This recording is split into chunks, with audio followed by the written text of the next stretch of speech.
मेरा नाम है हरिया, मैं काम करता हूँ बहुत बढ़िया, खाता हूँ खाना और रोज गाता हूँ गाना। अरे यार, आज तो बहुत देर हो गई। इस खतरनाक जंगल को देखकर तो मेरे हाथ पैर ठंडे हो गए हैं। अगर मैं वक्त पर गांव नहीं पहुंचा तो मालिक बहुत नाराज हो जाएंगे। तभी हरिया को एक आवाज सुनाई देती है। सुनिए हरि जी। अरे, ये आवाज किसने दी? तभी हरिया को सामने कुछ दूर एक औरत खड़ी दिखाई देती है। अरे भाई, ये औरत अकेली इतनी रात को इस जंगल में क्या कर रही है? चलकर पूछना पड़ेगा। फिर हरिया अपनी बैलगाड़ी उस औरत के सामने लाकर रोक देता है और उससे पूछता है। अरे सुनिए, आप इतनी रात को इस खतरनाक जंगल में अकेली क्या कर रही हैं? तभी वो औरत मीठी आवाज में कहती है।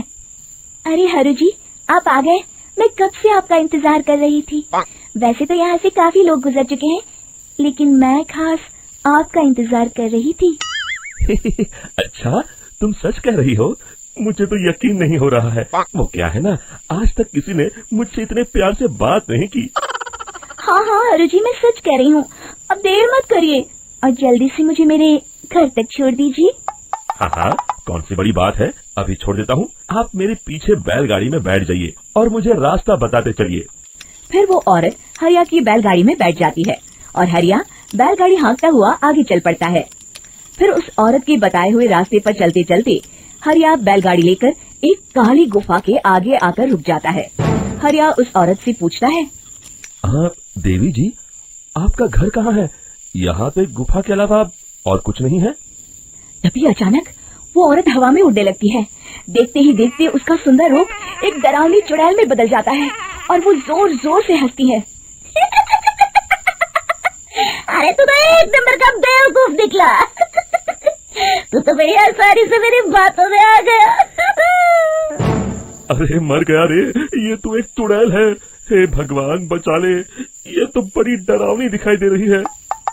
और फिर अगले ही पल हरिया की बैलगाड़ी में रखा सारा सामान हवा में उड़ता हुआ उस काली गुफा के अंदर चला जाता है और वो चुड़ैल भी उस गुफा के अंदर जाकर कहीं गायब हो जाती है।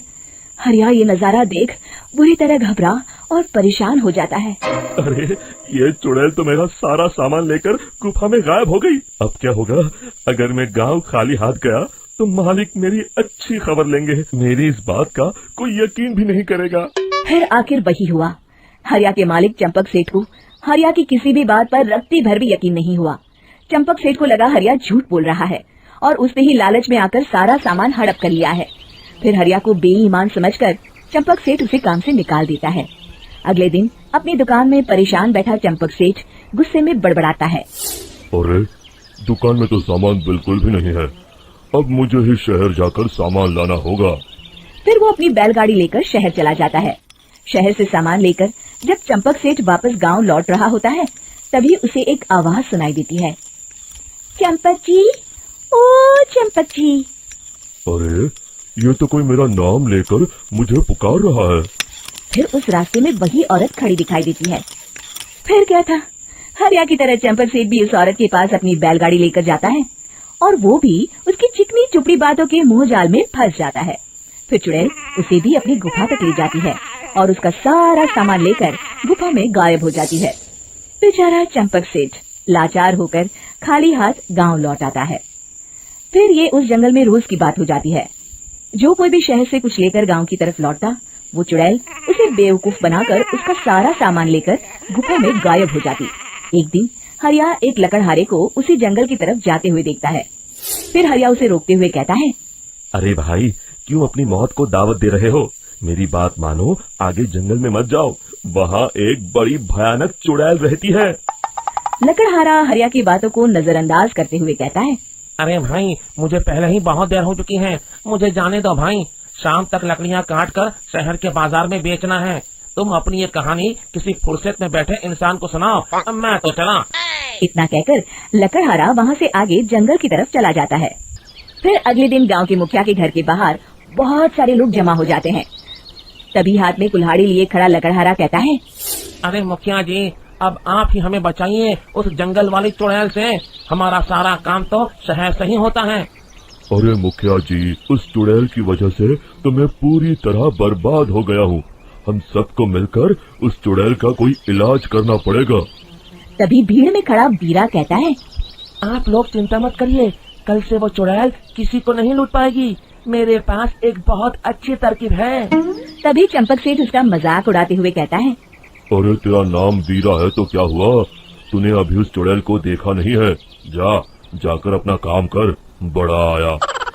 तब मुखिया जी कहते हैं, नहीं नहीं चंपक सेठ, मुझे लगता है हमें इस लड़के को एक मौका देना चाहिए। फिर सभी गांव वाले मुखिया जी की बातों से सहमत हो जाते हैं और वीरा शाम को एक बैलगाड़ी में कुछ सामान लादकर उस जंगल की ओर चल देता है। वीरा, ओ वीरा, कहाँ जा रहा है? तभी वीरा मुड़ के देखता है, वही चुड़ैल एक औरत के रूप में खड़ी है। अरे बहन जी, मैं आपको ही ढूंढ रहा था। देखिए मैं आपके लिए क्या लाया हूँ। है? अरे वाह, तू खुद मेरे लिए इतना सामान लाया है। तू ही अकेला गांव में समझदार है। जरा देखो, मैं भी खोल के, बड़े भूख लगी है। जैसे ही चुड़ैल उस सामान पर से कपड़ा हटाती है, एक भगवान शिव की तेज रोशनी उसके अंदर मूर्ति से निकलती है और चुड़ैल अपने असली रूप में आकर जलने लगती है। अरे मैं जल रही हूँ, बचाओ, बचाओ, ओम नमः शिवाय, मर गई मैं। देखते ही देखते वो चुड़ैल राख के साथ उड़ जाती है और सभी गांव वाले भी वहां जाते हैं। शिक्षा बुराई पे सदा अच्छाई की ही जीत होती है।